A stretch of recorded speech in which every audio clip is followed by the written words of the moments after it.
Guang Chuan, kamu tadi bilang apa? Ulangi lagi. Liu Ruyan menatapku dengan nada mengejek. Suaranya tidak keras, tapi sangat memikat. Aku memeluk lengan sambil bersandar di tepi sofa, berusaha agar betisku tidak gemetar. Dengan tegang aku berkata, hari-hari ini tak bisa terus berlanjut. Kata cairkan di akhir perceraian terucap sangat jelas. Sampai putri kami berhenti mengunyah apel. Mata berkilau seperti anggur hitam berputar cepat. Nanti lihat ibunya. Nanti lihat bibirku masih meneteskan jus apel. Ekspresi itu sudah aku kenal. Si kecil ini sudah 3 tahun menjadi menantu yang suka mengintip gosip. Mencabut perceraian pada malam tahun baru Imlek. Liu Ruyan menaruh anggur merah yang di tangannya ke atas meja kopi. Dengan suara pang, suaranya tidak keras, tapi langsung menghantam hatiku. Dia memakai jubah tidur beludru hijau tua. Rambutnya diikat sembarangan menjadi sanggul. Beberapa helai rambut rontok menempel di wajahnya yang pucat dingin. Pemanas ruangan di ruang tamu cukup. Kerahnya sedikit terbuka. Tulang selangka menimbulkan bayangan menakutkan, membuat tenggorokanku terasa sesak. Sudah begitu larut, aku masih memikirkan Guang Chuan ini. Dia mengangkat mata menatapku.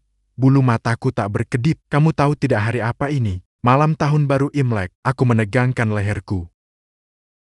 Tapi kamu tahu orang tuaku akan segera datang, dan mereka akan mengajukan perceraian padaku malam ini. Dia tiba-tiba berdiri. Secara refleks aku melangkah mundur setengah langkah. Jangan salah paham, ini bukan kunci. Ini adalah penarikan taktis. Liu Ruyan lebih pendek dariku setengah kepala. Tapi begitu dia berdiri tegak, aku malah merasa diriku setengah tubuh lebih pendek. Wanita ini berusia 28 tahun. Satu-satunya pewaris grup Liu. Pada usia 18 tahun, dia ikut ayahnya di meja negosiasi. Pada usia 23 tahun, dia memimpin cabang. Pada usia 27 tahun, dia menghasilkan omset tahunan 9 miliar. Sedangkan aku, Guang Chuan, pada usia 27 tahun masuk menantu selama 3 tahun. Pekerjaanku utama adalah menjadi ayah rumah tangga penuh waktu. Selain itu, kerja paruh waktu diatur olehnya. Aku tidak bermaksud mengajukan malam ini. Aku berusaha keras menstabilkan suaranya. Aku merasa kita berdua sudah tak ada perasaan lagi. Lebih baik segera jelas, supaya tidak berlarut sampai tahun depan yang tidak menguntungkan. Tak ada perasaan. Dia melangkah maju 1 langkah.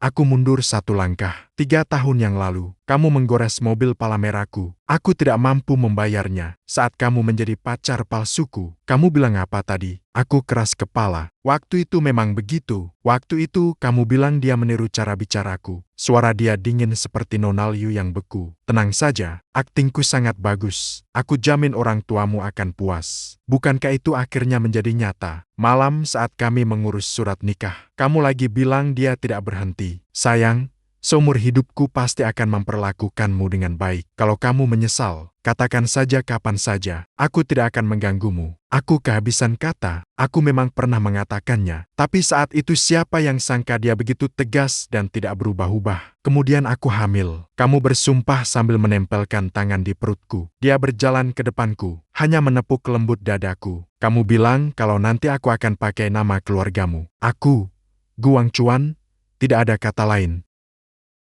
Aku pasti patuh pada perintah organisasi. Itu dulu. Sekarang dia menarik kembali tangannya. Dia menatapku dengan senyum yang setengah tersenyum. Organisasi menugaskanmu selama 3 tahun. Sayapmu menjadi keras. Ingin berkhianat. Aku menghela napas dalam-dalam. Hari ini aku harus tegas sekali. Liu Ruyan, kamu beri aku alasan yang masuk akal. Aku menurunkan suaraku. Takut anak perempuan mendengar. Selama lebih dari setahun ini, aku harus melaporkan kalau keluar rumah. Untuk bertemu teman, minta kamu menyetujui uang saku. Bahkan untuk membeli konsol game tiap minggu harus menulis permohonan. Aku sudah 27 tahun, bukan 17 tahun. Lalu aku sudah muak. Suaraku tak tahan lagi.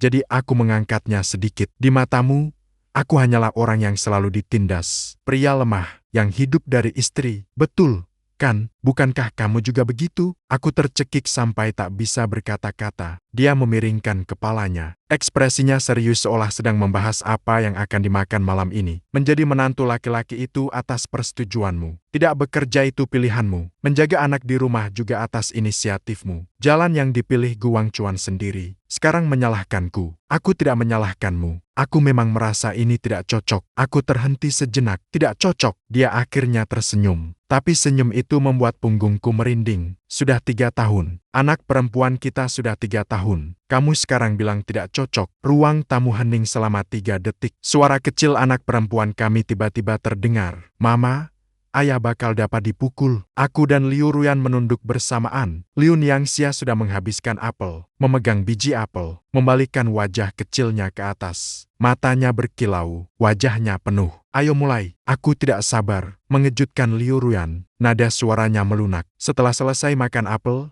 cuci tangan. Tapi ayah belum selesai bicara. Si kecil tidak bergerak, masih menggeser sedikit ke tepi sofa, mencari sudut pandang yang nyaman. Ayah, kamu bicara, aku mendengarkan, aku merasa tak berdaya. Jaket kecil ini benar-benar bocor. Sia-sia dulu pergi cuci tangan. Aku berusaha menjaga kehormatan sebagai ayah. Ayah dan ibu mau bicara sesuatu. Apa itu? Urusan orang dewasa. Kalau begitu, aku malah ingin mendengarnya. Dia berkedip. Nenek bilang urusan orang dewasa paling seru. Aku dan Liu Ruyan saling menatap dan mengerti. Ibunya, He Wanjun, memang selalu mengucapkan hal-hal tak penting di depan anak. Kali lalu, sia-sia menanyakan apa arti makan nasi lunak. Aku hampir mati malu di tempat. Guang Chuan, Liu Ruyan kembali menatapku. Apakah kamu yakin ingin mengatakannya di depan anak? Aku ragu. Sejujurnya, aku memang tidak ingin bercerai. Aku sudah tertekan selama 3 tahun. Aku keluar untuk melaporkan, mengeluarkan uang, dan mengajukan permohonan berteman. Dia akan digantung. Semua pakaian harus mengikutinya. Apakah aku suaminya atau anjing yang dipeliharanya? Tapi kata-kata ini tidak boleh diucapkan di depan sia-sia. Aku berjongkok, nada suara lembut. Sia-sia,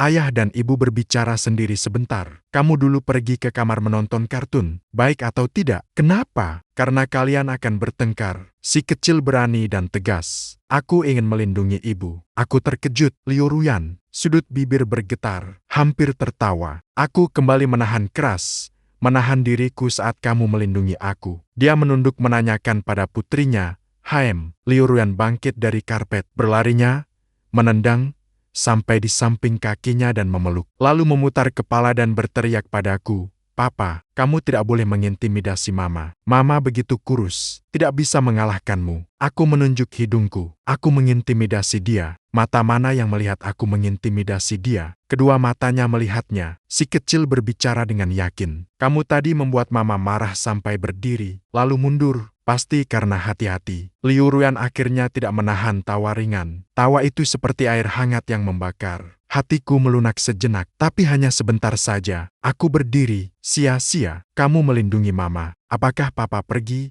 Boleh atau tidak? Lalu apa lagi? Kamu pergi. Siapa yang akan menceritakan cerita untukku? Si kecil bersikap tegas. Cerita ibu tidak enak didengar. Seperti membaca pelajaran. Aku hampir tertawa. Wajah Liu Ruyan menjadi kelam. Suasana aneh itu melunak selama beberapa detik. Bel pintu tiba-tiba berbunyi. Orang tuamu sudah datang. Aku menatap Liu Ruyan. Dia juga menatapku. Ada emosi yang tidak aku mengerti di matanya. Guang Chuan, nanti jangan bicara sembarangan. Dia mengangkat sia-sia dan berjalan ke pintu. Ada apa? Kita bicarakan setelah mereka pergi. Aku mengikut di belakang. Detak jantungku tak terduga berdegup lebih cepat beberapa kali. Pintu terbuka. Angin dingin masuk, membawa bau kembang api dari bawah. Liu Hongyuan membawa 2 kotak suplemen mewah berdiri di pintu. He Wanjun memakai sepatu hak 10C mengintip ke dalam. Sekali pandang langsung terlihat. Aku, Guang Chuan, selamat tahun baru.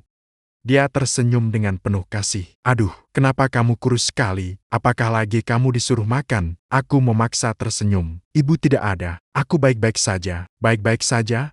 Itu cukup. Dia mengganti sepatu sambil masuk. Aku bilang padamu, pria harus makan lebih banyak. Tubuh adalah modal. Kamu tiap hari di rumah mengasuh anak juga lelah. Kalau cucu terlalu keras mengaturmu, katakan pada ibu. Ibu bilang dia.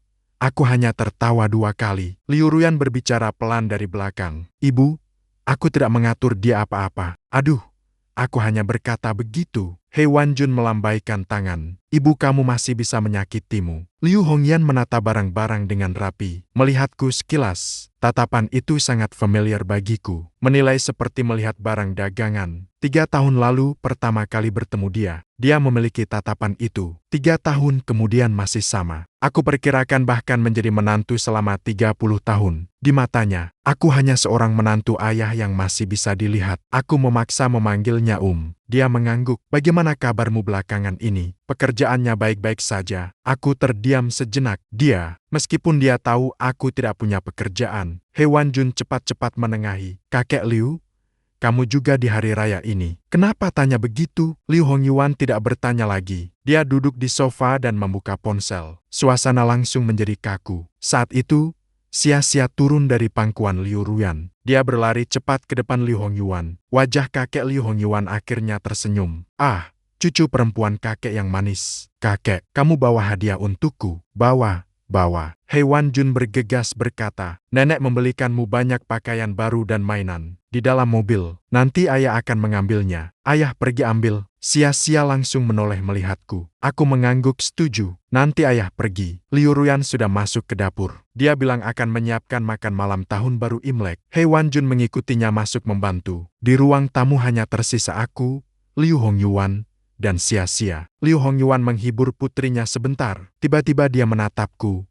Guang Chuan, kamu ikut aku ke balkon sebentar. Hatiku berdebar kencang, namun di wajahku tak berani menampakkan kebahagiaan. Xia menyerahkan kepada Hewan Jun. Aku mengikuti Liu Hongyuan ke balkon, lalu menutup pintunya. Udara dingin langsung menyelimuti. Daun tanaman hijau di balkon berdesir karena angin. Mau merokok? Liu Hongyuan menyerahkan sebatang rokok. Aku mengambilnya. Terima kasih. Dia menyalakan rokoknya sendiri, lalu menyalakan rokokku juga. Berdiam sejenak, dia membuka mulut dan mendengarkan apa yang dikatakan cucu. Kalian akhir-akhir ini ada sedikit perselisihan. Gerakan merokokku terhenti. Liu Ruyan ternyata memberitahu orang tuanya tentang hal yang tidak terjadi. Aku secara naluriah menolak. Hanya gesekan kecil.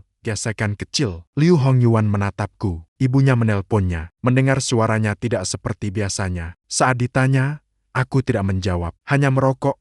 Guang Chuan. Liu Hongyuan menghembuskan api rokok berbentuk lingkaran. Memandang pemandangan malam di luar balkon. Dulu aku setuju dengan urusanmu dan cucu. Tahukah kamu mengapa? Aku menggeleng kepala. Sebenarnya aku tahu, tapi aku tidak bisa mengatakannya, karena cucu menyukainya. Nada suaranya menjadi lebih lembut. Aku hanya punya satu anak perempuan. Apa yang dia inginkan? Apa yang bisa aku berikan? Dia berkata dia menyukaimu. Hanya kamu yang dia inginkan. Aku pun setuju, tapi kamu sudah menjadi menantu selama 3 tahun. Apakah aku pernah merasa tertekan? Kamu tidak pernah memberi sikap kepada aku. Sejujurnya, kadang-kadang ada. Aku berkata dengan jujur. Liu Hongyuan tersenyum sedikit. Sulit dijelaskan. Apakah itu karena sikap atau keputusasaan? Kadang itu adalah pria menantu yang menguji kamu. Aku sudah banyak melihat hal itu. Ada yang datang hanya untuk uang.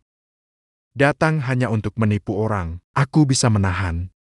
Aku akan menyingkirkan dia suatu hari nanti. Dia menatapku dengan tatapan tajam. Ayah, menurutmu, aku tipe menantu yang seperti apa? Mencabut perceraian pada malam tahun baru Imlek setelah 3 tahun. Dia menatapku selama beberapa detik. Lalu dia memadamkan puntung rokok di dalam asbak yang terletak di pagar balkon. Aku tidak tahu, makanya aku tanya kamu. Kalian kenapa? Aku tidak tahu harus berkata apa. Katanya aku keras kepala. Ingin lari. Katanya aku merasa terlalu dikontrol. Tidak tahan. Katanya aku ingin menjadi pria normal. Tidak mau jadi orang yang selalu ditindas. Kata-kata ini terlalu memalukan bila diucapkan di depan Liu Hongyuan. Tidak apa-apa. Aku akhirnya mengeluarkan satu kalimat. Cuma pasangan muda sedang bertengkar. Ayah, jangan khawatir. Liu Hongyuan menatapku sebentar. Dia mengangguk perlahan. Kamu tidak bilang. Aku tidak tanya. Tapi jangan biarkan putriku menderita. Dia berbalik masuk ke dalam rumah. Aku berdiri di balkon dan menghabiskan sisa rokok. Angin dingin menyusup ke leherku. Aku tiba-tiba merasa diri ini cukup lucu. Ingin bercerai. Kalau bercerai,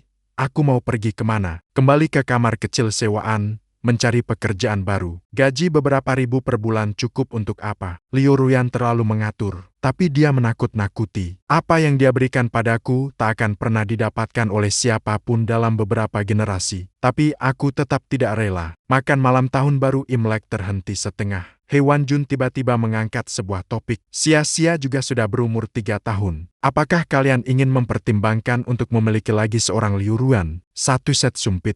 Ibu makan. Bukankah aku mengatakannya saat makan? Hewan Jun mengambil sepotong ikan dan menaruhnya ke dalam mangkuknya. Lihat, ayahmu dulu ingin menambah 1 lagi. Aku tidak setuju. Sekarang kalau dipikir kembali, aku cukup menyesal. Sia-sia sendirian sangat kesepian. Memiliki adik atau kakak perempuan, nenek pasti senang. Aku tidak mau adik laki-laki.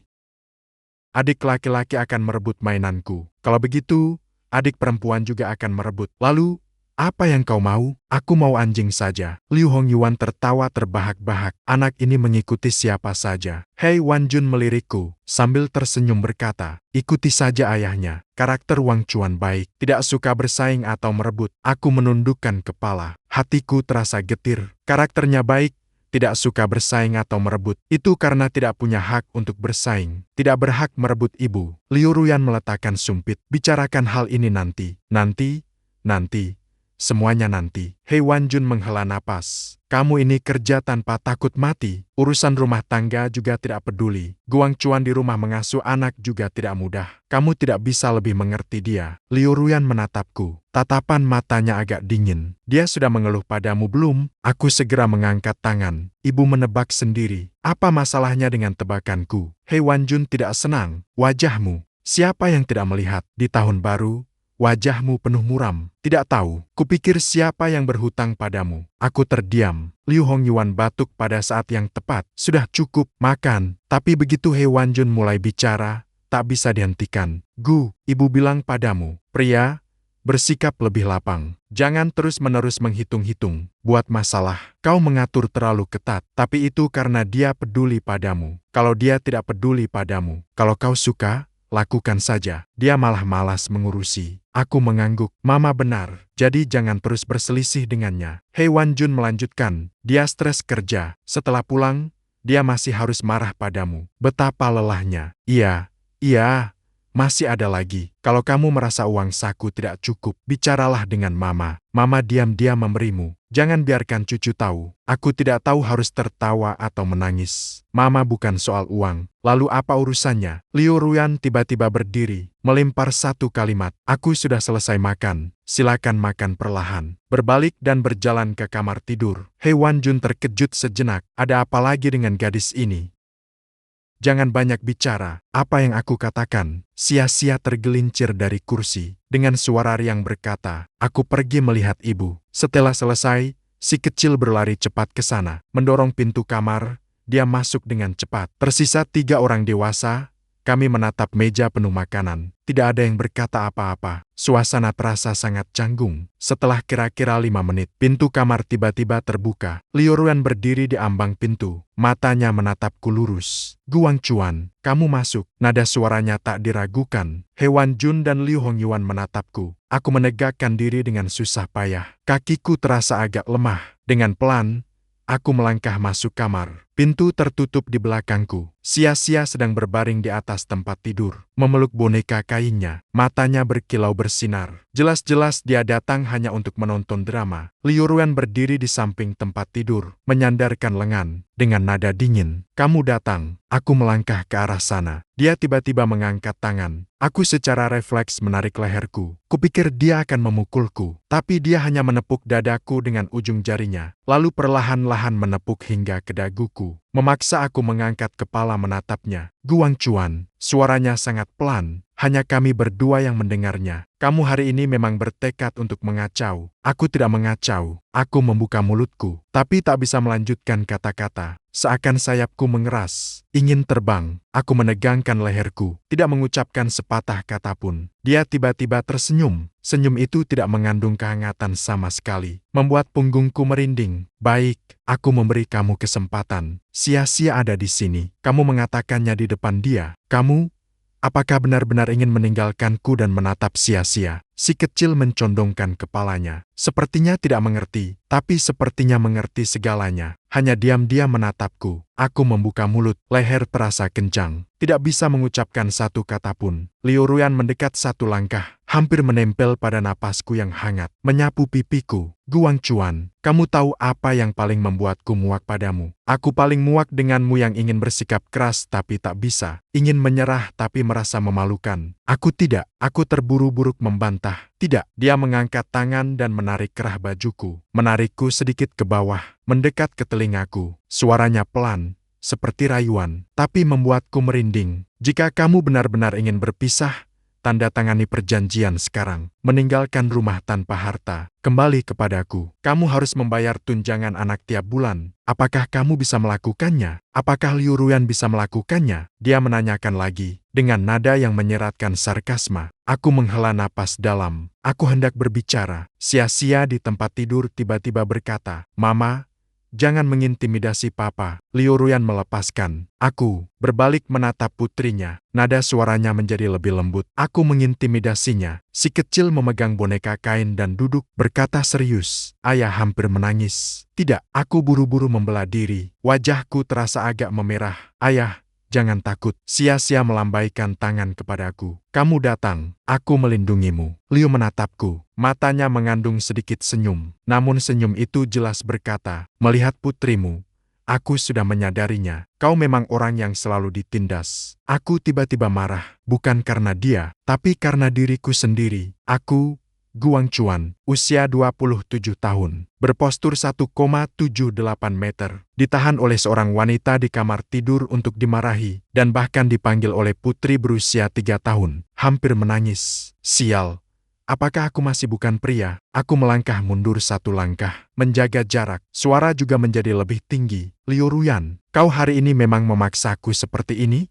Ya, dia mengangkat alis. Aku memaksamu di depan anak kita sehingga aku tak bisa mundur. Bukankah kau hanya ingin melihatku mengalah? Aku ingin melihatmu mengalah. Dia tertawa sinis. Guang Chuan, coba periksa hatimu. Selama 3 tahun ini, kapan aku membuatmu tak bisa mundur di depan anak? Sudah, hari ini kau yang ingin bercerai. Kau yang mengacau. Apa yang aku paksa padamu? Aku terdiam. Dia berkata jujur, kau ingin bercerai. Syaratnya sudah aku beri. Apakah kau bisa melakukannya? Dia menatapku dengan mata penuh kekecewaan. Tidak bisa? Ya, kalau tak bisa, diam saja. Setelah berkata, dia berbalik dan berjalan menuju pintu. Aku tiba-tiba meraih pergelangan tangannya. Dia menghentikan langkahnya, berbalik menatapku. Saat itu, aku melihat kelelahan di matanya. Bukan kemarahan, bukan penghinaan, melainkan kelelahan yang nyata. Aku tiba-tiba tak tahu harus berkata apa. Suara dia ketika melepaskan terdengar datar. Aku tidak melepaskan. Dia terdiam sejenak, tidak berhasil melepaskan. Guang Chuan, aku memintamu melepaskan. Nada bicaranya mengandung beberapa nada. Aku tetap tidak melepaskan. Kamar tidur terbenam dalam keheningan yang mencekam. Hanya napas sia-sia yang terdengar sangat jelas. Beberapa detik kemudian, suara sia-sia kembali terdengar. Ayah, ibu, kalian mau ciuman, kan? Aku dan Liu Ruyan membeku bersamaan. Di televisi semuanya seperti ini. Si kecil menganalisis pertengkaran paman dan bibi dengan serius. Lalu paman memegang bibi. Lalu mereka berciuman. Lalu mereka berdamai. Aku menatap Liu Ruyan. Dia juga menatapku. Suasana tiba-tiba menjadi agak lucu. Liu Ruyan dengan keras melepaskan tanganku. Berjalan mendekat, mengangkat sia-sia dan pergi. Pergi ke nenek. Itu kan ayah belum mencium kamu. Kenapa tidak mencium? Karena dia tidak berani. Aku menatap punggung mereka,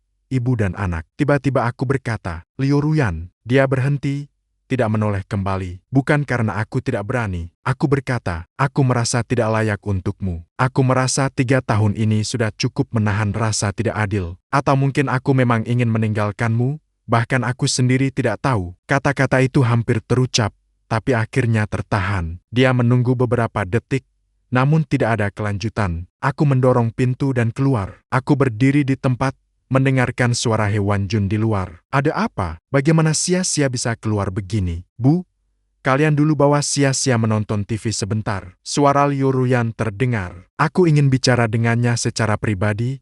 Apa itu? Di hari raya. Bu, nada Liu Ruyan terdengar sedikit tidak sabar. Hewan Jun langsung menutup mulutnya. Beberapa detik berlalu. Pintu kamar lagi terbuka. Liu Ruyan masuk. Dia mengunci pintu dengan cepat. Kali ini hanya kami berdua yang tersisa di dalam ruangan. Dia bersandar pada pintu, menatapku. Aku berdiri di ujung tempat tidur, menatapnya. Suara petasan dari luar jendela terdengar jauh. Ada orang di atas yang menyalakan kembang api. Cahaya berwarna-warni menembus celah tirai, berkilau masuk. Cahaya yang berkedip-kedip menyinari wajahnya, membuat warna wajahnya tampak lebih lembut. Guang Chuan, dia membuka mulut, Suaranya sedikit lebih lembut daripada tadi. Kamu sebenarnya mau apa? Aku membuka mulut, tapi aku menyadari tidak bisa menjawab. Ingin kebebasan. Tapi kebebasan yang dia berikan padaku bahkan lebih banyak daripada yang aku dapatkan sendiri. Ingin harga diri. Tapi selama 3 tahun ini, dia hanya mengatur hidupku dengan ketat. Kapan dia pernah memberi muka kepadaku di depan orang lain?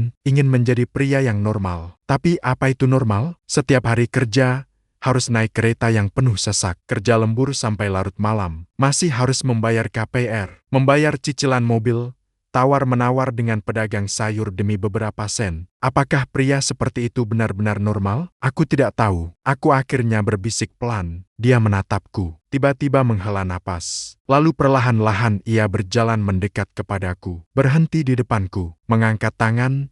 Ia menyentuh wajahku dengan lembut. Ujung jarinya terasa sedikit dingin, namun sentuhannya sangat lembut. Guang Chuan, dia berkata, apakah kamu merasa aku terlalu mengaturmu? Itu karena aku meremehkanmu. Aku tidak menjawab. Itu bisa dianggap sebagai persetujuan. Aku takut kamu lari. Suaranya menurun, dengan sedikit kerentanan yang sulit terlihat. Ayahku dulu hampir kabur dengan wanita lain. Saat ibuku mengandungku, dia ada orang lain di luar. Namun akhirnya tidak jadi kabur, karena wanita itu mengincar uang. Ayahku menyadarinya, tapi ibuku mengingatnya seumur hidup. Aku terkejut, kata-kata ini belum pernah dia katakan padaku. Jadi dia mengangkat matanya menatapku. Di matanya muncul kilau air. Aku takut kalau aku mengendurkan sedikit pengawasanku. Kamu akan lari. Aku takut memberi kamu terlalu banyak kebebasan. Kamu tidak mau aku lagi. Aku takut sia-sia ketika besar nanti akan menanyakan kemana ayahnya pergi. Dia tersenyum sedikit. Tersenyum itu agak pahit. Apakah kamu merasa aku sangat konyol? Pewarisi grup Liu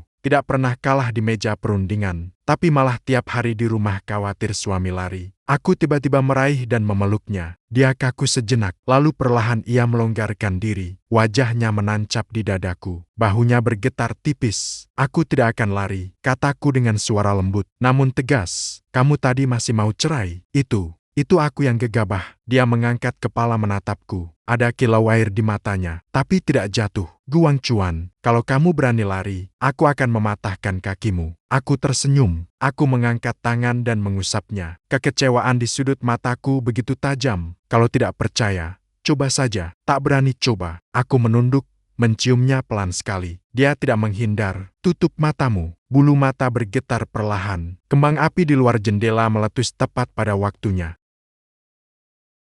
menerangi setengah ruangan. Aku ingin menciumnya lagi. Pintu. Tiba-tiba terdengar bunyi pang-pang dari ketukan. Ayah, ibu, sudah selesai belum? Suara sia-sia sangat menembus. Nenek bilang mau menyalakan kembang api. Liu Ruyan melepaskan diri dari pelukanku. Cepat menyisir rambutnya. Pipi masih ada jejak merah yang belum pudar. Mendekat, membuka pintu.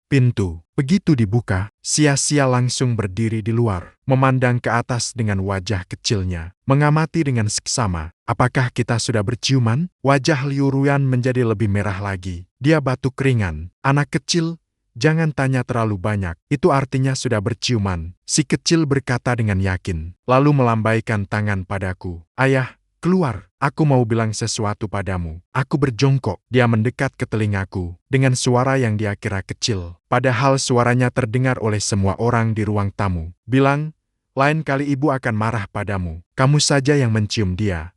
Bagus kan? Wajah Liu Ruyan langsung memerah. He Wan Jun tertawa keras di ruang tamu. Aku mengangkat sia-sia dan pergi keluar. Saat melewati Liu Ruyan, dia meraih pinggangku dan menekan dengan keras. Sakitnya memang sakit, tapi aku tidak menghindar. Justru aku tersenyum padanya. Makan malam tahun baru tetap berlanjut. Di televisi terdengar tawar yang acara tahun baru. Sia-sia meringkuk di pangkuanku menonton kartun. Sesekali dia menunjuk layar dan berteriak. He Wan Jun dan Liu Hongyuan bersandar di tepi balkon. Mereka menatap kembang api di luar, berbisik sesuatu. Liu Ruyan duduk di sampingku. Tangannya meletakkan di pahaku. Kadang-kadang dia mencubitku. Aku menunduk melihatnya. Dia tidak mengangkat kepala, tapi sudut bibirnya sedikit melengkung. Lihat apa? Lihat aku tampak cantik.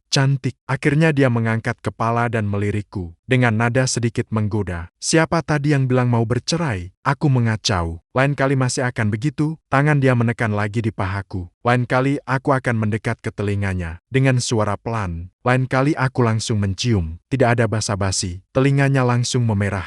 Dia berdiri dengan tiba-tiba. Aku pergi mengantar sup, melihat bayangan punggungnya yang bergegas pergi. Aku tiba-tiba merasa bahwa semua rasa tidak puas yang dulu. Semua keinginan terbang itu ternyata lucu. Sayapnya menjadi keras. Mau terbang kemana? Terbang di sini cukup bagus. Kembang api di luar jendela meletus lagi. Satu bunga yang memukau. Sia-sia berteriak dalam pelukanku. Ayah, lihat betapa cantiknya. Aku mengangkat kepala menatap cahaya berkilau di langit. Ponsel bergetar tiba-tiba. Kupanggil. Ternyata pesan WeChat dari Liu Ruyan. Malam, setelah sia-sia tidur. Kita harus bicara baik-baik tentang apa? Bicara tentang bagaimana kamu mencium. Aku menatap baris itu. Tiba-tiba terasa pernikahan ini masih bisa bertahan 3 tahun lagi. Jam 21,47 malam. Sia-sia akhirnya tertidur. Aku berbaring di samping tempat tidur anaknya. Setengah tubuhku terasa kebas. Tak berani bergerak sama sekali. Anak kecil ini tidak mau tidur tanpa mendengar cerita. Setelah 3 cerita, dia masih belum mau tidur. Akhirnya aku mengarang gajah yang bisa terbang, menenangkannya. Sebagai gantinya, dia tidur dengan menyandarkan kepalanya pada lenganku selama setengah jam. Ponsel bergetar di saku celana. Aku dengan hati-hati menggesek lengan. Sia-sia berguling, menggumam sesuatu. Gajah, jangan lari. Lalu dia kembali tertidur. Aku menghela napas panjang, mengeluarkan ponsel. Liu Ruyan terkejut, lalu tertidur. Setelah Liu Ruyan tertidur, dia datang dengan 2 kata, tapi aku menatap kedua kata itu. Detak jantungku tiba-tiba lebih cepat setengah ketukan. Dia berkata datang, bukan untuk masuk kamar tidur, bukan sekadar mampir, tapi datang, singkat, langsung, tak diragukan. Seperti biasanya dia memberi perintah kepadaku untuk melakukan segala hal. Namun malam ini, datang itu berbeda dari biasanya. Aku memasukkan kembali ponsel ke dalam saku, bangkit dengan langkah ringan, merapikan selimut sia-sia, lalu menurunkan lampu malam di samping tempat tidur menjadi paling redup. Si kecil tidur dengan posisi terentang lepas. Di pangkuannya masih memeluk boneka kainnya. Boneka itu bernama Fat Tiger. Itu nama yang dia beri sendiri, karena dia tampak seperti harimau gemuk. Aku keluar dari kamar anak dengan lembut. Aku menutup pintu. Lampu di ruang tamu sudah dimatikan. Hanya kembang api di luar jendela lantai yang masih berkelip. He Wan Jun dan Liu Hongyuan tinggal di kamar tamu. Tidak ada cahaya di celah pintu. Mungkin mereka juga sudah tidur. Seluruh rumah begitu tenang. Hanya jam di dinding yang terus berdetak. Aku berjalan ke pintu kamar utama. Pintu terbuka sedikit. Di dalam memancarkan cahaya kuning hangat. Aku mengangkat tangan untuk mendorong pintu. Saat pintu terbuka, aku mencium aroma parfum yang sering dia pakai. Bukan yang dipakai di siang hari, melainkan yang lebih ringan. Dipakai sebelum tidur, sedikit lebih hangat. Namanya apa?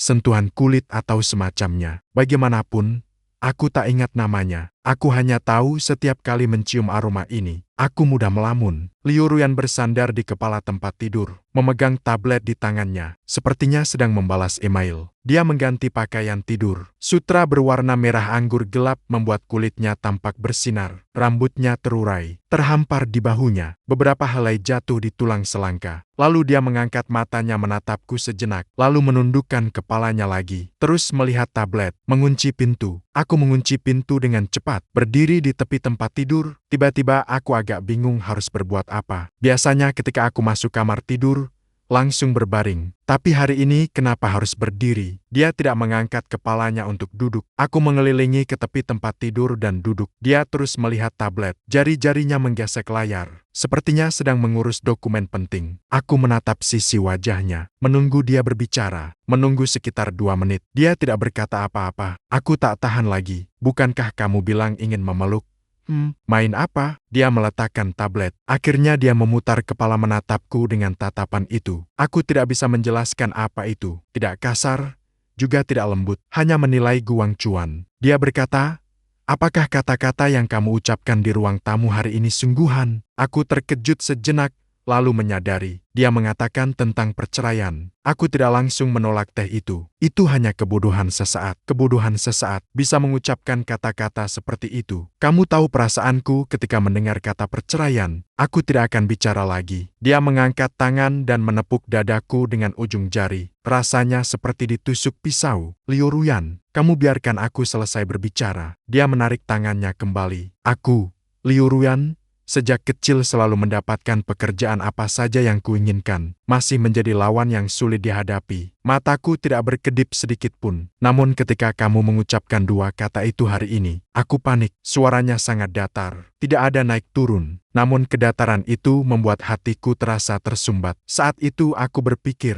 dia melanjutkan, apakah aku memang terlalu mengaturmu? Apakah kamu benar-benar tidak tahan lagi? Apakah kamu memang tidak ingin lagi hidup bersamaku? Bukan aku yang memegang tangannya. Benar-benar bukan. Dia menatapku tanpa menarik tangannya kembali. Namun dia juga tidak menjawabku. Kalau begitu, kenapa kamu bilang aku? Apa adanya. Aku menghela napas dalam, hanya merasa tercekik. Dia mengangkat alis, menanggapi dengan rasa tercekik. Karena pembicaraan sudah sampai sejauh ini, aku juga tidak akan menyembunyikannya lagi. Sudah 3 tahun, keluar rumah harus melapor dulu, menghabiskan uang harus minta persetujuan dulu, seolah mengajak teman. Harus kamu menyetujui pakaian apa yang aku pakai. Kamu yang menentukan apa yang kita makan. Kamu yang menentukan menu. Liu Ruyan, aku suamimu, bukan anakmu. Dia terdiam beberapa detik setelah mendengarnya. Lalu dia berkata, ini saja belum cukup. Dia menggelengkan kepala. Guang Chuan, kamu sendiri katakan, kenapa aku mengatur hal-hal ini? Karena kamu tidak tenang. Aku mengerti, namun tidak sepenuhnya benar. Dia melepaskan tangan dan bersandar ke belakang. Aku tidak tenang. Kamu mengira aku takut kamu lari. Tapi kenapa aku takut kamu lari? Karena urusan kacau ayahku bukan satu-satunya alasan. Lalu apa lagi? Dia menatapku lalu tiba-tiba tersenyum. Kamu sendiri tidak tahu. Apa yang aku tahu? Kamu seperti apa? Anda sendiri tidak tahu. Aku terkejut sejenak. Dia meraih dan mencubit daguku. Dia memutar wajahku ke arahnya. Berapa banyak orang yang akan menatap wajah ini kalau kau keluar? Tahukah kamu, pertama kali melihatmu, kamu menggores mobilku, membuatku pucat ketakutan. Awalnya aku ingin memarahimu, tapi kamu menatapku dengan satu pandangan. Aku jadi tidak bisa memarahi. Dia menarik kembali tangannya. Saat itu aku berpikir sudah cukup. Begitu tampan, tidak bisa melanjutkan memarahi. Aku tak bisa menahan tawa. Jadi kamu tergoda karena penampilan. Berani menegaskan pada dia. Aku memang tergoda oleh penampilan. Kenapa tidak boleh? Bukan tidak boleh. Itu saja apa? Kamu pikir aku, Liu Ruyan, akan mencari suami masuk karena alasan lain? Aku membuka mulut sedikit, tidak bisa berkata. Dia melanjutkan bicara. Aku mengatur pakaianmu karena kamu terlihat bagus dengan pakaian santai. Aku tidak ingin melihatmu memakai setelan seperti orang lain. Aku mengaturmu keluar karena begitu kamu keluar, ada orang yang menatapmu. Aku mengaturmu berteman, karena teman-temanmu itu masing-masing ingin mengambil keuntungan darimu. Bukan semua yang meminjam 30.000 yuan darimu dan tidak mengembalikan. Apa namanya ya? Dia menyela. Apa yang aku sibuk? Apakah masih ada kontak sekarang? Aku diam. Guang Chuan, nada bicaranya melunak. Aku mengaturmu karena aku peduli padamu. Bukan karena aku merendahkanmu. Karena aku terlalu meremehkanmu. Aku takut orang lain merebutmu. Aku melihat rasa tertekan di hatinya. Tiba-tiba semuanya menghilang. Itu, apa ya? Kalau begitu, bisakah kamu sedikit melonggarkan? Aku bertanya dengan hati-hati. Sedikit demi sedikit, dia berpikir sejenak. Baik, mataku bersinar. Sungguh, dia mengangguk. Mulai besok, kamu tidak perlu melaporkan keluar lagi. Benar, ya, kamu hanya perlu memberitahu aku lewat WeChat. Apa bedanya ini dengan melaporkan? Dia melihat ekspresiku dan tersenyum. Kenapa tidak puas? Bukan karena tidak puas. Aku hanya ingin kebebasan sepenuhnya. Dia mengangkat alis. Guang Chuan, kebebasan yang kamu inginkan itu apa? Mau pergi kemana saja? Pergi. Mau bertemu siapa saja? Bertemu. Mau melakukan apa saja? Lakukan. Kurang-kurang begitu. Dia mengangguk. Dia meraih ponsel dan menekan beberapa kali, lalu memberikannya padaku. Aku mengambilnya dan melihat. Itu catatan transfer dari kartu banknya. Kamu tahu berapa banyak yang kamu habiskan bulan lalu? Dia menanyakanku. Melihat angka itu di layar, aku menelan ludah. Ke-23.000. Aku hanya membeli beberapa pakaian, membeli beberapa mainan untuk sia-sia, mengundang teman lama untuk makan bersama. Kenapa menghabiskan begitu banyak? Itu belum termasuk pengeluaran rumah. Dia bilang itu hanya pengeluaran pribadimu. Guang Chuan, Kamu sendiri keluar cari pekerjaan. Berapa yang bisa kamu dapatkan per bulan? Cukup buat kamu belanja. Aku bukan karena tidak suka kamu menghabiskan uang. Dia mengambil kembali ponselnya. Aku ingin kamu tahu kebebasan yang kamu sebut itu ada harganya. Hari-harimu sekarang aku yang menanggung. Kamu ingin terbang. Aku tidak menghalangimu. Tapi kamu harus lihat dulu apakah sayapmu kuat atau tidak. Aku terdiam. Dia berkata itu fakta. Meskipun terdengar menyakitkan. Tapi memang fakta. Tentu saja suaranya melunak kembali. Kamu juga bisa keluar kerja. Aku tidak melarangmu untuk bekerja. Itu pilihanmu sendiri. Di rumah mengurus anak. Itu karena apa? Karena aku ingin menemani sia-sia tumbuh. Aku bilang ayahku dulu tiap hari lembur. Aku hanya bisa bertemu dia beberapa tahun dalam setahun. Aku tidak mau sia-sia juga begitu. Dia menatapku dengan mata yang melunak. Jadi dia mengulurkan tangan,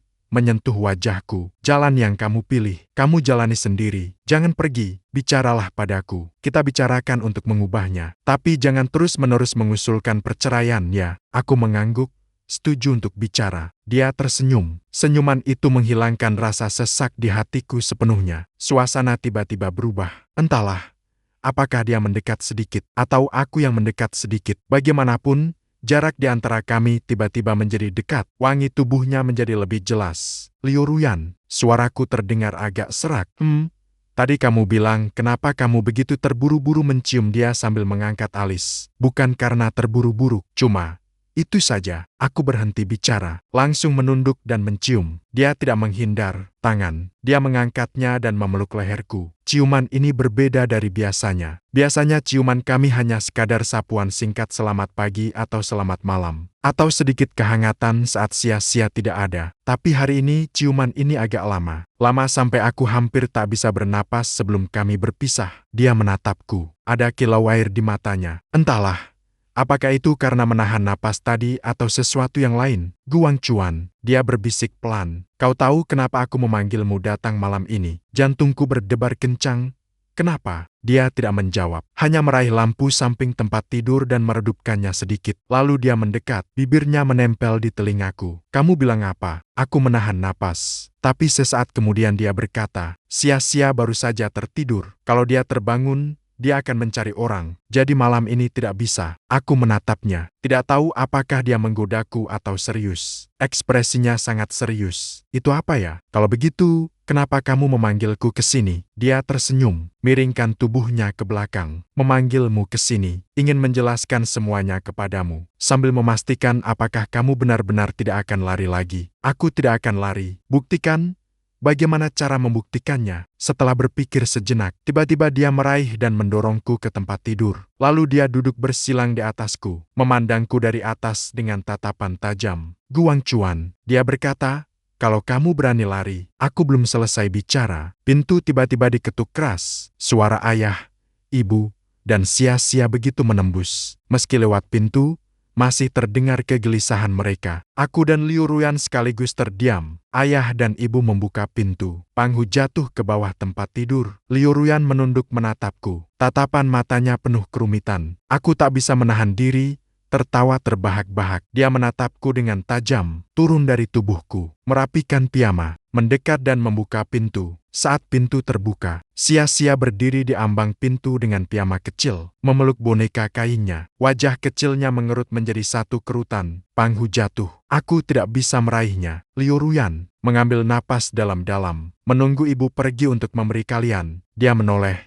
menatapku sekilas. Tatapan itu jelas berkata, nanti saja dibicarakan. Aku berbaring di tempat tidur, menatap langit-langit. Tiba-tiba terasa jaket tipis ini bocor angin. Benar-benar saatnya. Setelah selesai mengurus urusan Panghu, sudah hampir jam ke-11. Sia-sia bersikeras aku harus menceritakan lagi. Gajah yang bisa terbang. Setelah selesai, dia masih memeluk Fat Tiger dan tak mau melepaskan. Akhirnya aku dan Liu Ruyan bergiliran menenangkan. Baru berhasil menenangkannya lagi. Keluar dari kamar anak, Liu Ruyan menatapku sekilas. Masih mau datang. Aku melihat jam, lalu melihatnya lagi. Wajahnya tak menunjukkan ekspresi apapun, namun ada sedikit senyum di matanya. Aku berkata, kembali ke kamar tidur. Pintu baru saja terkunci. Dia langsung menahan aku di pintu. Guang Chuan, dia mendekat sangat dekat. Kamu memang sengaja begitu malam ini. Maksudmu sengaja membuat Sia terbangun? Tidak, aku tidak. Dia menatapku beberapa detik, lalu dia tersenyum, Kamu pun tak berani. Aku hampir ingin berbicara. Dia tiba-tiba menciumku. Kali ini lebih agresif daripada sebelumnya. Tanganku terangkat, memeluk pinggangnya. Pakaian tidur sutra di tubuhnya begitu licin. Tanganku hampir tidak berhasil memeluknya. Tidak tahu berapa lama sudah berlalu. Dia melepaskan. Nafasku menjadi agak tidak teratur. Liu Ruyan, jangan bicara. Dia menarikku menuju tepi tempat tidur. Sesampainya di tepi tempat tidur, telepon genggammu tiba-tiba berbunyi. Bukan pesan WeChat, itu panggilan telepon. Siapa yang menelpon pada jam segini? Aku mengeluarkannya dan melihat. Tampilan panggilan menunjukkan Pangeran Liu dan aku melihatnya. Aku mengerutkan alis. Temanmu yang meminjam 30.000 dan belum mengembalikan. Aku merasa agak bersalah. Tapi menelpon pada jam segini mungkin ada sesuatu. Jadi aku mengangkatnya. Belum sempat berkata apa-apa. Di seberang terdengar suara keras sang pangeran. Wang Chuan, tolong selamatkan aku. Liu memeluk lengannya sambil menatapku dengan mata dingin. Aku menelan rasa takut dan bertanya, ada apa? Aku mengalami kecelakaan mobil di kantor polisi. Bisakah kamu datang ke sana? Aku menatap Liu. Dia tanpa ekspresi. Pangeran, aku memohon padamu sekarang. Saudaraku, aku benar-benar tidak ada pilihan. Mereka menuntut 30.000 dan sudah hampir memaksa. Aku tidak bisa mengeluarkannya. Pinjamkan aku 30.000. Aku akan mengembalikannya besok. Aku terdiam 2 detik. Kamu menaruh telepon di kantor polisi yang mana? Aku menatap Liu Ruyan. Ekspresinya masih begitu. Tidak terlihat senang atau marah. Liu Ruyan, pergilah. Dia berkata, aku terkejut. Kamu menyuruhku pergi. Sungguh-sungguh. Dia berbalik, mengambil jaketku dari lemari, dan menyerahkannya padaku. Bukankah dia meminta 30.000? Aku serahkan kepadamu. Kamu selesaikan dulu. Sambil itu, kembalikan juga 30.000 yang dulu. Aku mengambil jaket itu. Sedikit sulit percaya kamu tidak marah. Dia menatapku lalu tiba-tiba tersenyum. Guang Chuan, aku baru saja berkata, mulai besok kamu tidak perlu melaporkan saat keluar. Kata-kata ini berlaku sekarang. Sekarang sudah lewat jam 11. Jam 11 lewat. Ada apa? Dia mengangkat alis. Kamu sudah 27, bukan 17. Keluar begitu malam. Aku sudah mengerti. Tapi ada satu hal, selesaikan dulu baru kembali. Jangan minum dengan dia. Aku mengangguk. Dia menambahkan lagi. Ada lagi 30.000-nya. Hari ini harus dibayar kepadamu atau tidak. Kalau begitu, kamu jangan kembali. Aku tertawa. Begitu kejam, tapi bukan kejam. Dia mengangkat tangan membantu merapikan kerah bajuku. Supaya dia tahu aku, Liu Ruyan. Uangnya tidak semudah itu untuk dipinjam. Aku menatapnya. Di dalam hatiku tiba-tiba muncul sesuatu. Liu Ruyan, terima kasih. Dia terkejut sejenak, lalu jangan menutup mata. Cukup omong kosong. Cepat pergi dan cepat kembali. Aku menunduk dan menciumnya sebentar. Dia tidak menghindar. Tunggu sampai aku ganti baju dulu. Dia memanggilku di pintu. Guang Chuan. Aku berbalik. Dia berdiri di ruang masuk. Lampu kuning hangat menerangi piyama merah anggur gelapnya, membuatnya tampak lebih lembut beberapa tingkat. Hati-hati mengemudi, dia berkata. Aku mengangguk. Sebelum pintu lift tertutup, aku melihat dia masih di pintu. Saat sampai kantor polisi, sudah pukul 12. Wang Zi berjongkok di koridor. Wajahnya berwarna kebiruan dan ungu. Melihatku, hampir menangis. Wang Chuan, kamu akhirnya datang. Aku melihat alisnya berkerut. Ada apa? Aku mengemudi dalam keadaan mabuk dan menabrak mobil orang lain. Saat mabuk, suaraku jadi lebih keras. Kamu gila. Aku tahu aku salah. Dia menahan lenganku. Pihak lain meminta 30.000 untuk penyelesaian pribadi. Kalau tidak, mereka akan mengajukan laporan. Wang Chuan, kamu harus membantu aku. Aku tidak bisa punya catatan kriminal. Aku menatapnya. Tiba-tiba teringat kata-kata Liu Ruyan. Kamu dan teman-temanmu, satu persatu, semua ingin mengambil keuntungan darimu. Wang Zi, aku menolak tangannya. Kapan kamu akan mengembalikan 30.000 itu? Dia terkejut sejenak. Sudah sampai kapan ini? Kamu masih mengatakannya sekarang. Aku menatapnya. Kamu hari ini kembalikan 30.000 itu kepadaku. Aku akan membantumu membayar 30.000 itu di muka. Kamu tidak mengembalikan? Aku tidak peduli. Guang Chuan, aku apa? Aku menjadi menantu. Jadi hidup dari istri. Jadi uang itu bukan lagi uang. Aku memotongnya. 30.000 itu adalah tabungan uang jajanku selama setengah tahun. Kamu bilang pinjam, jadi pinjam. Kamu bilang lepas, jadi lepas. Sayang, kita sudah kenal bertahun-tahun. Kamu memang begini sebagai saudara. Dia membuka mulutnya, tidak bisa berkata apa-apa. Beberapa detik berlalu, dia mengeluarkan ponselnya. Aku akan segera melunasi. Aku menutupi 30.000 untuknya. Setelah menyelesaikan urusan, sudah hampir jam 2. Keluar dari kantor polisi, Sayang mengejarku. Sayang, terima kasih hari ini. Aku tidak mau membicarakan 30.000 itu lagi. Aku melambaikan tangan. Mulai sekarang, minumlah alkohol lebih sedikit. Kalau ada apa-apa, telepon saja aku. Kamu kembali ke rumah? Tidak ada apa-apa. Kan, menantuku tidak marah. Aku meliriknya, tiba-tiba ingin tertawa. Jika Liu Ruyan marah, dia seharusnya sekarang berbaring di rumah sakit. Tidak apa-apa. Aku bilang dia yang memanggilku. Pangeran terkejut sejenak, lalu dia menatapku dengan tatapan yang rumit. Wang Chuan, kamu memang beruntung. Aku tersenyum, tidak menjawab. Di jalan pulang dengan mobil, aku terus memikirkan kata-kata Liu Ruyan itu. Aku memperlakukanmu seperti ini karena aku peduli padamu. Dulu aku selalu merasa dia terlalu keras. Itu karena dia meremehkan aku. Sekarang kupikir mungkin memang aku yang terlalu sensitif. Jika dia memang meremehkan aku, dulu dia tidak akan memilihku. Jika dia memang memperlakukan aku seperti barang, maka dia tidak akan peduli dengan siapa aku bergaul, mengenakan pakaian apa. Dia hanya terlalu takut kehilangan. Seperti yang dia katakan, hal tentang ayahnya itu dia ingat seumur hidup. Setibanya di rumah, aku membuka pintu pelan-pelan. Lampu ruang tamu menyala. Liu Ruyan bersandar di sofa, dengan selimut menutupi. Tidur. Televisi menyala, memutar film tengah malam. Suara diputar sangat pelan. Aku berjalan ke sana dan berjongkok, melihat wajahnya yang tertidur. Bulu matanya panjang, menyisakan bayangan tipis di dasar matanya. Bibirnya sedikit mengatup, tidak tahu mimpi apa yang dia alami. Saat dia tertidur, dia tampak tidak begitu dingin lagi. Liu Ruyan, aku memanggilnya pelan. Kamu belum bangun. Aku mengulurkan tangan ingin memeluknya kembali ke kamar. Baru saja menyentuhnya, dia tiba-tiba membuka matanya. Pada saat itu, matanya tampak agak kabur, tapi cepat sadar kembali. Kembali, dia duduk, selimut meluncur turun. Sudah selesai. Uangnya akan kembali. Dia mengangguk, dia menguap. Kalau begitu, tidurlah. Dia berdiri dan berjalan ke kamar. Aku mengikutinya dari belakang. Tiba-tiba aku mengulurkan tangan dari belakang memeluknya. Dia terdiam sejenak. Kenapa? Terima kasih. Mau terima apa?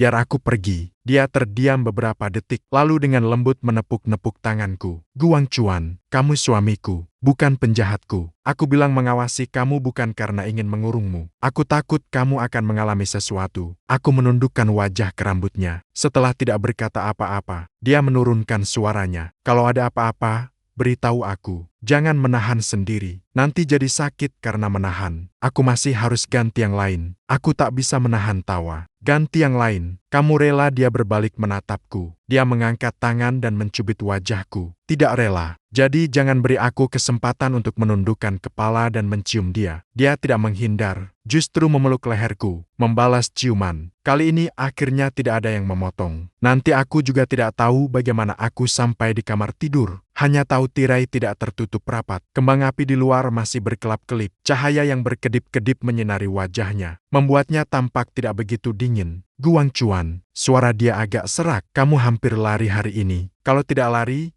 masih mau lari lagi? Tidak akan lari. Dia menatapku. Ada kilau air di matanya, tapi tidak jatuh. Kalau kamu berani lari, dia berkata pelan. Aku akan masukkan Fat Tiger sia-sia ke dalam selimutmu. Aku tertawa begitu kejam, lebih kejam lagi. Lalu, mau tidak kamu coba? Aku menunduk, mendekat ke telinganya.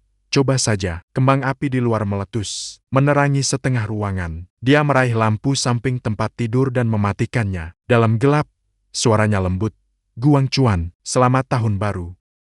Dia tidak berkata lagi, hanya mendekat ke pelukanku. Aku memeluknya. Tiba-tiba terasa 3 tahun ini berharga. Tidak tahu berapa lama sudah berlalu. Saat aku hampir tertidur, ponsel bergetar tiba-tiba. Aku menyipitkan mata dan meraih. Saat melihat, ternyata pesan WeChat. He Wan Jun, Wang Chuan, Bu, aku tidak bisa tidur, ingin memberitahumu sesuatu. Besok pagi, Bu dan ayahmu ingin berbicara dengan kalian tentang Xia. Membuatku terkejut sejenak melihat Liu Ruyan yang sudah tertidur di pelukanku. Membicarakan apa tentang Xia? Aku membalas dengan baik. Bu, besok jam berapa? Hei Wan Jun 9,8. Menunggu kalian bangun. Aku menatap pesan itu. Tiba-tiba muncul firasat yang tidak baik. Hei Wan Jun biasanya berbicara terus terang. Tidak pernah ingin berbicara dulu. Begitu dia bilang ingin berbicara, pasti tidak ada hal baik. Terakhir dia bilang ingin berbicara. Itu Cui Shang. Pada kali sebelum terakhir, dia mengatakan ingin berbicara. Coba tanya, apakah aku pernah selingkuh di luar? Saat itu aku sedang memikirkan, ponsel bergetar lagi. Hei Wan Jun, jangan beritahu cucu. Bu ingin menyelesaikannya dulu denganmu. Ini pasti urusan besar. Aku menundukkan kepala, melihat Liu Ruyan. Dia tidur sangat nyenyak, tidak tahu apa yang menanti kita besok. Kembang api di luar jendela kembali meletus. Aku memeluknya, namun tiba-tiba aku tidak bisa tidur. Hei Wan Jun ingin membicarakan apa? Mengenai apa tentang Xia? Tidak mungkin dia lagi menekan untuk melahirkan. Kan? Tidak, tekanan melahirkan tidak perlu dibicarakan secara terpisah denganku. Itu apa? Aku memikirkannya lama tapi tidak terlintas. Akhirnya yang bisa kulakukan hanya menghibur diri. Bagaimanapun, besok kita akan tahu. Paling tidak, aku hanya akan dimarahi. Lagi pula selama 3 tahun ini aku sudah terbiasa dimarahi. Orang di pelukanku bergerak sedikit. Dia menggerutu satu kalimat. Apalagi yang tertidur lagi. Aku menepuk punggungnya dengan lembut. Tutup matamu. Tidak peduli apa urusannya. Bicarakan besok. Malam ini, mari kita rayakan tahun baru dengan baik. Pagi hari, jam 8:55. Aku duduk di depan meja makan. Jantung berdebar seperti pencuri. Liu Ruyan memanaskan susu di dapur. Xia menempel di pangganganku sambil mengunyah bakpao. Hei Wan Jun dan Liu Hongyuan duduk di seberang. Satu tersenyum lebar, satu lagi tanpa ekspresi. Meja makan dipenuhi sarapan, namun tak ada yang mengambil suapan. Suasana terasa tidak tepat. Xia pun merasakan bahwa mengunyah bakpao terasa lebih aman dari biasanya. Mata berputar cepat. Lihat ini, lihat itu. Ibu Liu Ruyan membawa susu keluar. Kamu bilang ada urusan yang ingin dibicarakan. Hei Wan Jun melirikku. Hatiku berdebar kencang. Pesan WeChat semalam masih tergeletak di ponselku. Jangan beritahu cucu. Ibu ingin memberitahumu dulu. Tapi aku belum sempat memberitahunya secara pribadi. Pagi itu, begitu aku membuka mata, Liu Ruyan langsung terbangun. Lalu Xia berlari masuk. Kemudian seluruh keluarga duduk di sini. Hai. Hei Wan Jun membersihkan tenggorokannya. Begini, ibu tadi malam sudah membicarakan dengan ayahmu. Ada sebuah ide. Aku ingin mendengar pendapat kalian. Liu Ruyan duduk. Dia mengangkat susu dan meminumnya. Katanya itu tentang Xia. Jari-jariku mengencang. Liu Ruyan melirikku. Lalu dia menatap ibunya. Ibu, Xia kenapa? Bukankah Xia sudah 3 tahun? Hei Wan Jun tersenyum dengan penuh kasih. Dia akan segera masuk taman kanak-kanak. Ibu sedang memikirkan soal nama itu. Ada apa dengan nama itu? Liu Ruyan meletakkan gelas susu. Dia menganggap nama ini cukup bagus. Hei Wan Jun berkata, tapi ibu berpendapat begitu, karena Xia adalah anak kami. Dia akan mewarisi usaha keluarga di masa depan. Wajah Liu Ruyan yang memakai nama keluarga Liu berubah. Detak jantungku terhenti setengah detak. Hei Wan Jun melanjutkan, tidak masalah memakai nama keluarga Liu. Tapi ada karakter Nian dalam nama itu. Selalu membuat orang merasa seperti sedang menyebut-nyebut seseorang. Ibu maksudnya, bagaimana kalau diubah menjadi Liu yang lebih sederhana, lebih megah? Aku terkejut, hanya karena ini, langsung mengubah nama, bukan memaksa melahirkan, bukan menanyai aku. Aku hampir langsung menghela napas lega. Namun ekspresi Liu Ruyan memberitahuku bahwa tidak semudah itu. Suara ibu menjadi lebih dalam. Apa yang ingin kau katakan? Dia langsung berkata, senyum di wajah Hei Wan Jun kaku sejenak, lalu menatap Liu Hongyuan sebentar. Liu Hongyuan meletakkan sumpit, berbicara. Maksud ibumu? Karena Xia sudah memakai nama keluarga Liu. Mulai sekarang dia menjadi bagian keluarga Liu. Tapi nama itu kamu yang beri. Kamu bilang karena saat mengandungnya selalu teringat musim panas. Tapi orang luar tidak mengerti. Mereka mengira sedang menyebut siapa. Aku menyadari apa yang dia katakan. Niang Xia menyebut Guang Chuan sebagai musim panas ini. Karena namaku mengandung kata Chuan, bukan ayah Xia. Aku mencoba menjelaskan. Liu Hongyuan mengangkat tangan untuk menghentikanku. Gu, aku tahu di namamu ada Chuan, bukan Xia, tapi orang luar tidak tahu. Orang luar hanya tahu anak ini bernama keluarga Liu. Namun di namanya ada karakter Nian. Maksudnya apa? Menyebut siapa? Kalau disebarkan terdengar tidak enak. Siapa yang menyebarkan? Liu Ruyan berdiri. Siapa yang sedang tidak sibuk menyebarkan ini? Awalnya kamu duduk. He Wanjun menariknya. Liu Ruyan tidak duduk, hanya berdiri begitu, memandang orang tuanya dari atas dengan nada menghakimi. Nama Sia-Sia itu aku yang beri. Saat mengandungnya, itu musim panas. Aku menantikan dia setiap hari. Jadi saya menamainya Niang Xia. Tidak ada hubungannya dengan Guang Chuan. Tidak ada hubungannya dengan orang luar. Kalian tiba-tiba ngomong ini hari ini mau apa sih? He Wanjun dan Liu Hongyuan saling bertukar pandang. Lalu He Wanjun menghela napas. Ibu cucu, saya akan berkata jujur padamu. Bukan soal nama. Ini soal nama keluarga. Saya terkejut sejenak. Nama keluarga Xia. Nama keluarga Xia dengan Liu tidak masalah. He Wanjun berkata, tapi maksud ayahmu adalah, karena Xia-Xia bernama keluarga Liu. Mulai sekarang dia akan menjadi pewaris keluarga Liu. Lalu keluarga Gu, dia menatapku. Saya mengerti, ini ingin memutuskan hubungan Xia-Xia dengan keluarga Gu sepenuhnya. Bu,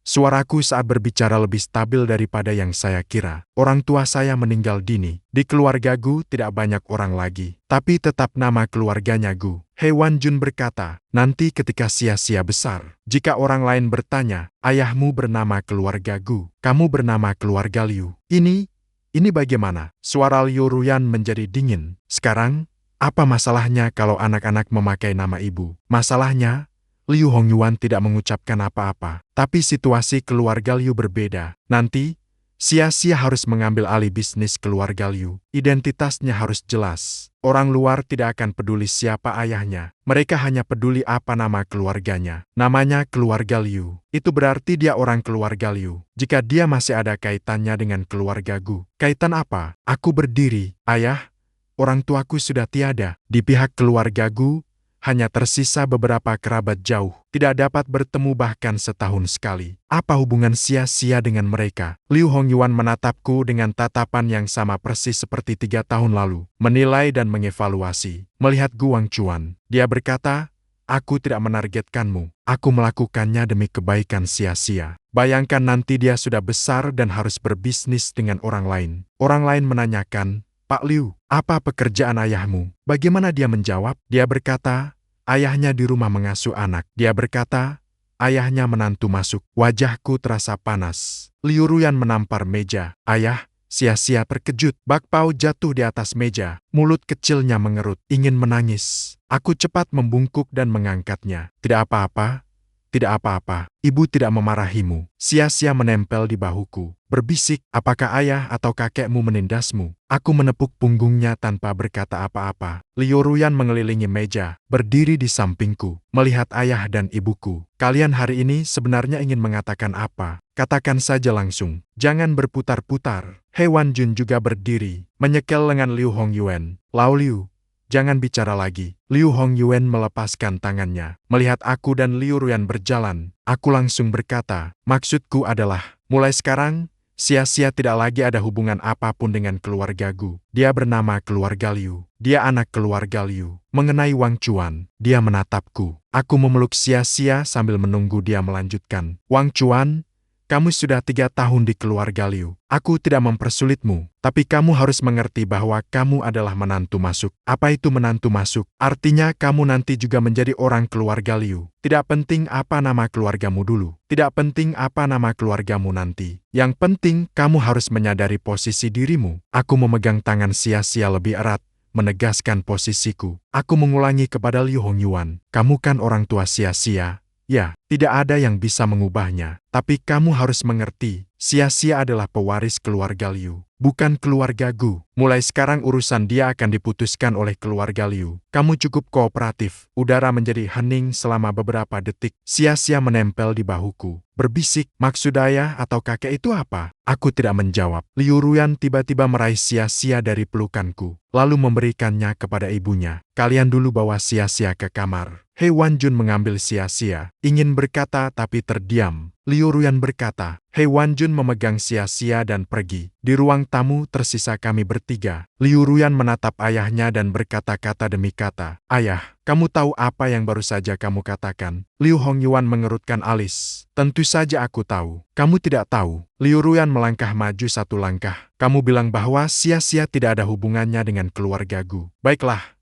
keluarga Gu memang tidak banyak orang, tapi kamu bilang Guang Chuan harus menyadari posisinya. Apa posisinya? Mungkin posisinya sebagai orang tua sia-sia. Dia adalah menantumu. Dia adalah suamiku. Selain itu, ada posisi apa lagi? Ayah, jangan terlalu emosional. Aku tidak emosional. Suaranya sangat tenang. Aku hanya ingin kamu menjelaskannya dengan jelas. Kamu ingin dia mengakui posisi apa? Sebagai menantu masuk, sebagai yang hidup dari istri. Wajah Liu Hongyan, yang diperlakukan lebih rendah di keluarga Liu, menjadi muram. Kapan aku bilang dia diperlakukan lebih rendah? Kata-katamu tadi kan maksudnya begitu. Liu Ruyan menatapnya. Apa maksudnya cukup berkoordinasi? Sia-sia adalah dia, ayahnya. Dengan alasan apa hanya sekadar berkoordinasi? Karena sia-sia memakai nama keluarga Liu. Namanya Liu. Ada apa? Kalau bernama Liu, dia bukan anaknya lagi. Sudah 3 tahun menjadi menantu. Mengajukan perceraian pada malam tahun baru Imlek. Liu Hongyuan menghela napas dalam. Awal-awal,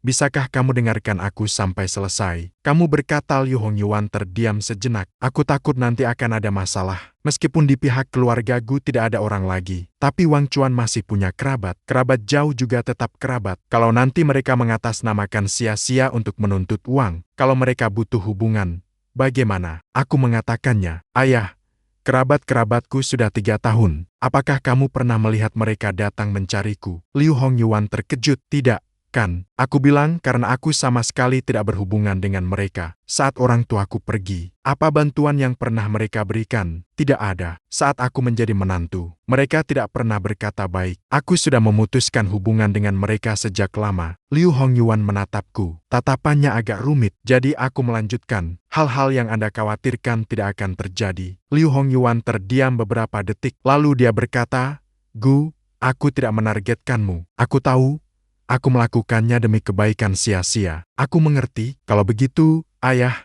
aku akan mengawasinya. Kata-kata Anda tadi memang menyakitkan. Liu Hongyuan tidak berkata lagi. Liu Ruyan berjalan ke sisiku, memegang tanganku. Tangannya terasa dingin. Ayah, dia bilang aku akan mengutarakan kata-kata di sini hari ini. Sia-sia adalah anak perempuanku. Guang Chuan adalah suamiku. Di rumah ini, kami bertiga adalah satu kesatuan. Kamu dan ibuku adalah orang tua kami. Kami menghormati kalian. Tapi kalian tidak boleh menggunakan masalah sia-sia untuk menekannya. Wajah Liu Hongyuan berubah. Bagaimana aku menekannya? Kata-katamu tadi bukankah menekannya? Liu Ruyan berkata, biarkan dia menyadari posisinya. Posisinya sudah jelas. Tidak perlu Anda mengingatkan. Anda, jika tidak jelas, aku akan memberitahumu sekarang. Dia adalah suamiku. Sia-sia adalah anak perempuannya. Di rumah ini, kata-katanya berpengaruh seperti milikku. Aku menatap Liu Ruyan. Ada sesuatu yang tiba-tiba mengalir dalam hatiku. Liu Hongyuan juga menatapnya lama tanpa berkata apa-apa. Setelah beberapa saat, dia menghela napas. Baik, anggap saja aku terlalu banyak bicara. Dia berbalik dan menuju kamar tamu. Setengah jalan, dia tiba-tiba berhenti. Dia menoleh melihatku.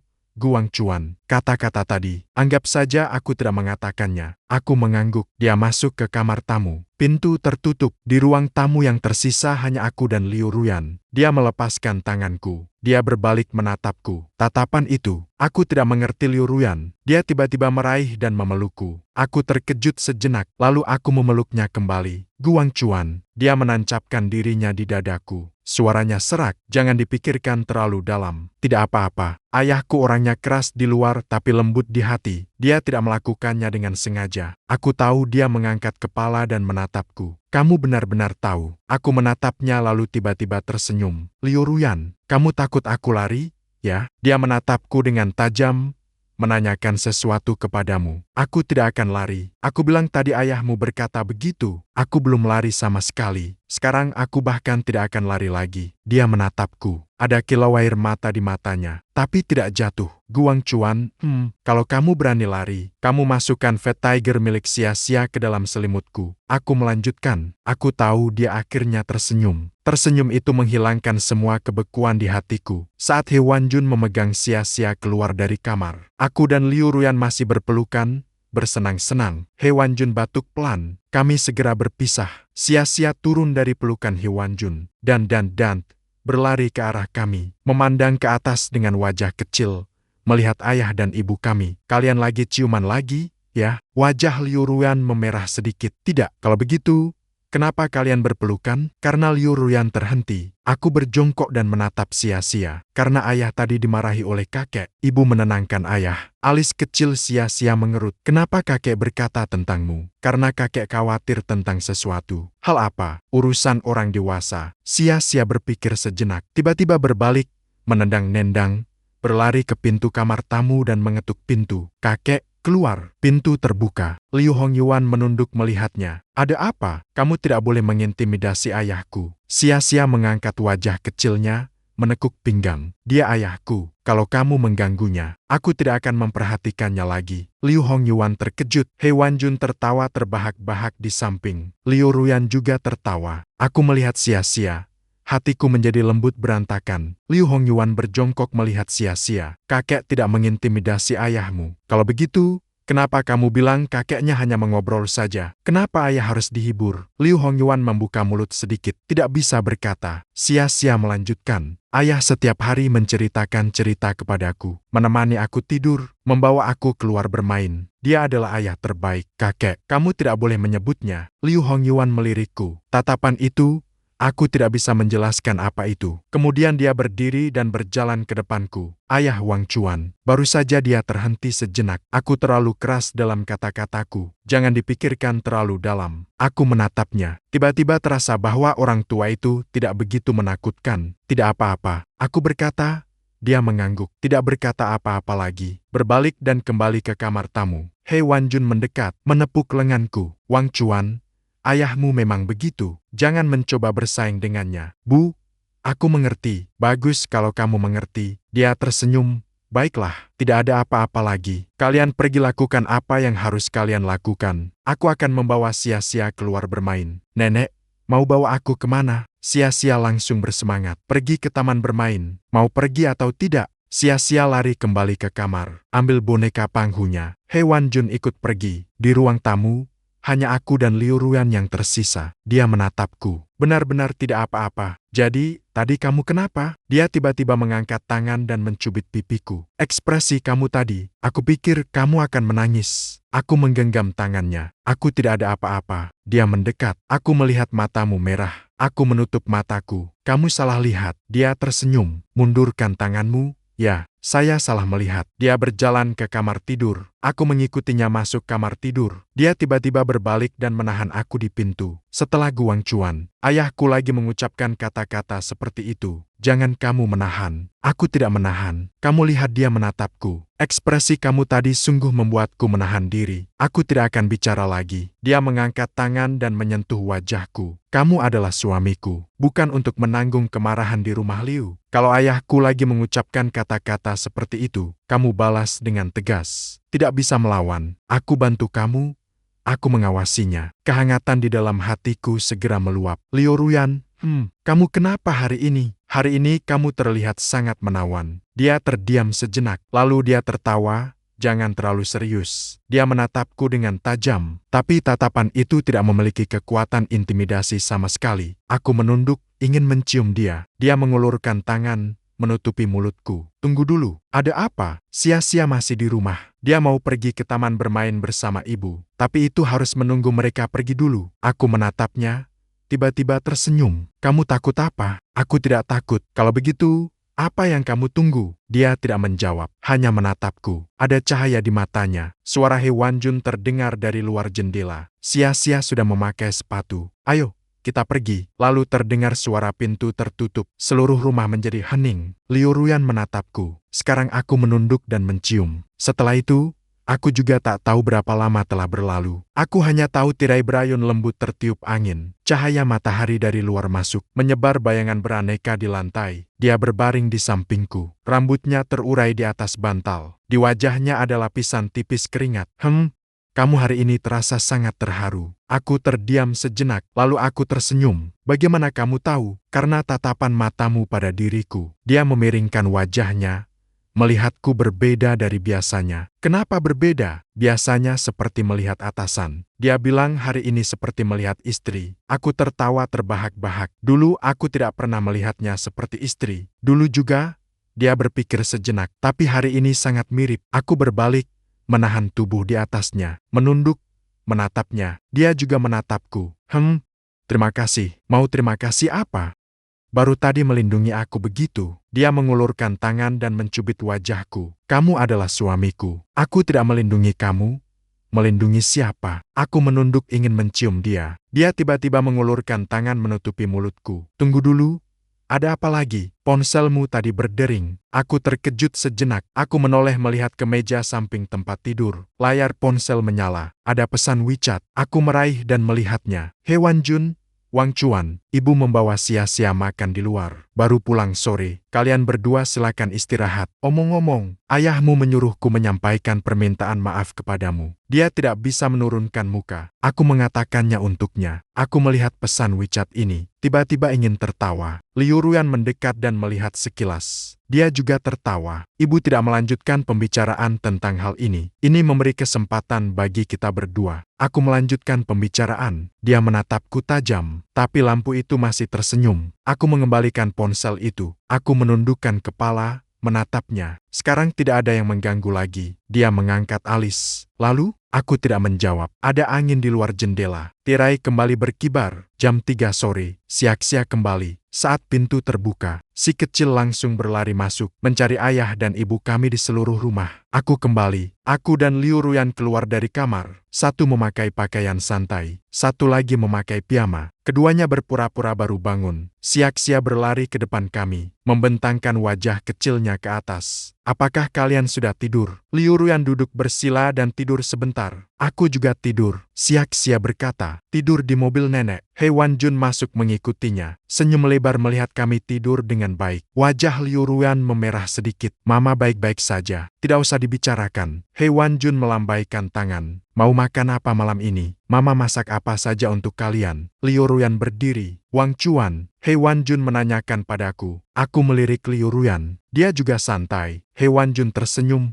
Baiklah, kalau begitu, aku duduk saja. Dia masuk ke dapur. Liu Hongyuan mengikut di belakang. Saat melewati sampingku, ayah Wang Chuan terhenti sejenak. Dia menatapku dan membuka mulut. Sepertinya ingin mengatakan sesuatu. Tapi pada akhirnya hanya menepuk bahuku. Tidak mengatakan apa-apa. Masuk ke dapur. Aku melihat bayangan punggungnya. Tiba-tiba terasa. Pria tua ini hari ini menatapku dengan cara yang berbeda dari biasanya. Sia-sia memegang tanganku. Ayah menemaniku menonton kartun?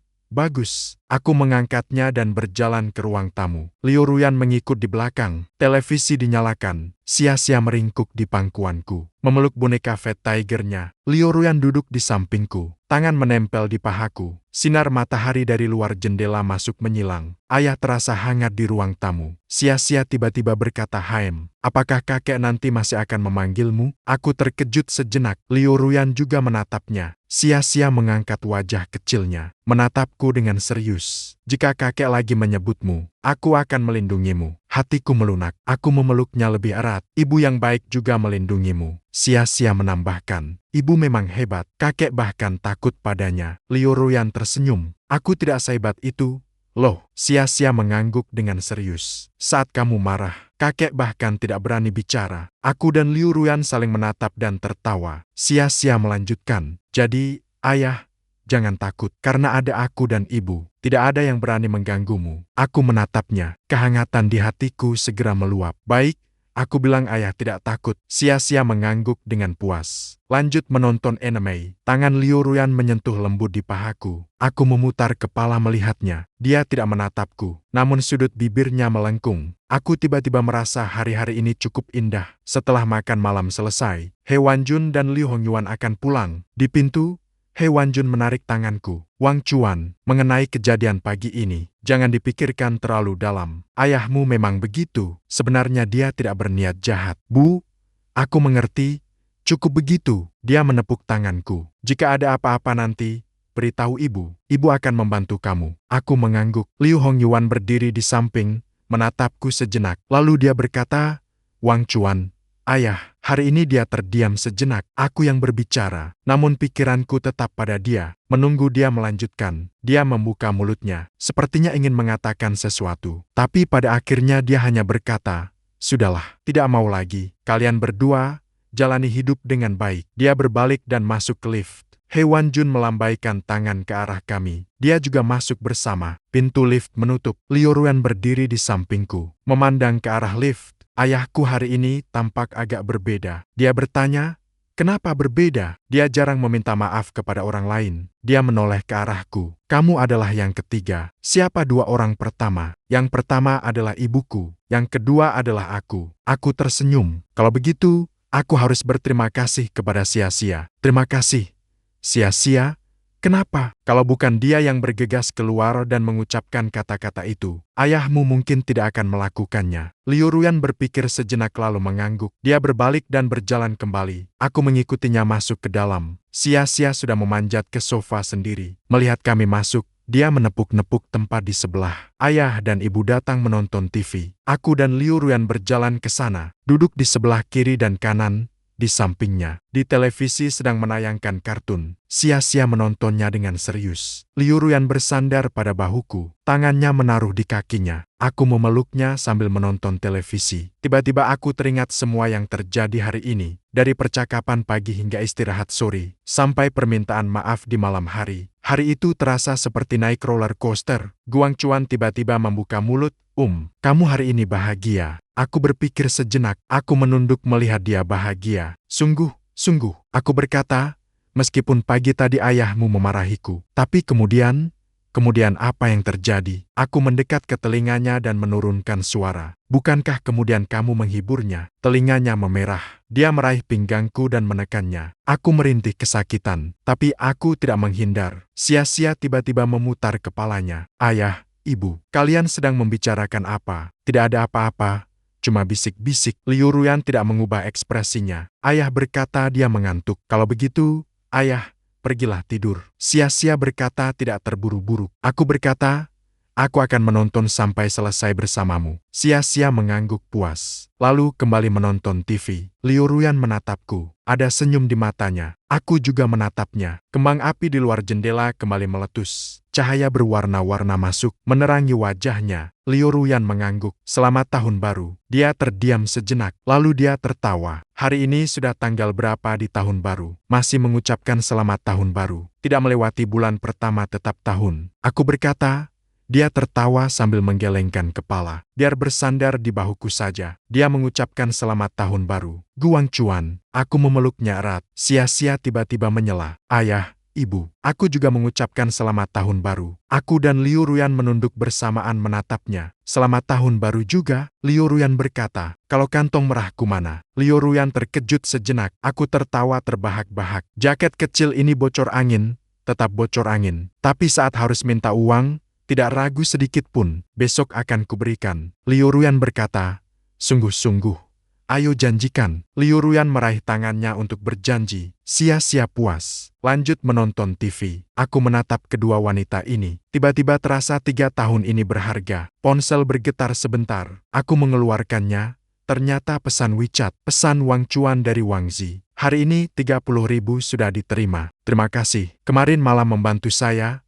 Nanti ada urusan. Kamu bicara." Aku membalas dengan baik. Liu Ruyan melirik sekilas. Dia mengembalikan uangnya. "Ini hampir cukup." Dia mengalihkan pandangannya kembali. "Sampai jumpa lagi lain kali. Jangan pedulikan dia." Aku tahu dia tidak lagi berbicara. Terus bersandar di pundakku. Suara kartun di TV. Suara kembang api di luar jendela. Tawa sesekali Sia-Sia tercampur bersama. Menjadi latar suara paling indah malam itu. Aku tiba-tiba teringat malam Tahun Baru Imlek 3 tahun lalu. Waktu itu aku baru saja menjadi menantu. Sendiri, duduk di ruang tamu ini. Menatap kembang api di luar jendela. Tidak tahu bagaimana hari-hari mendatang. Hari ini, 3 tahun kemudian, aku duduk di sini. Istriku bersandar di pundakku. Anak perempuan kami menonton televisi di sebelah. Meskipun pagi itu ayah mertuaku sempat menegur beberapa kali. Meskipun biasanya dia mengatur kami dengan ketat. Meskipun kadang terasa menyesakan. Namun hari-hari ini sungguh menyenangkan. Guang Chuan dan Liu Ruyan kembali berbicara.